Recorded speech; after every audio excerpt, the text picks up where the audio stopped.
để ai xem người xem không tán ai xem ơi chị kia chào anh ạ chào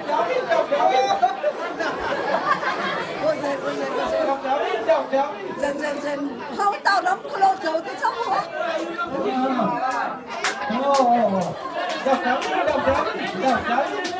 chào chị kia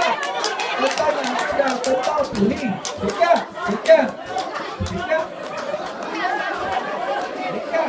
chào cháu đi nào chào đi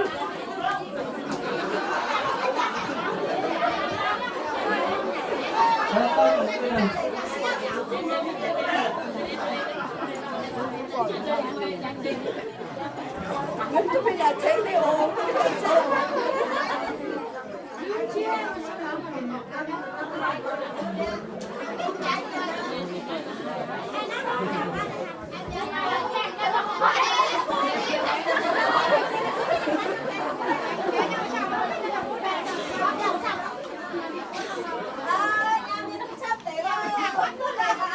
một chỗ tao rồi đó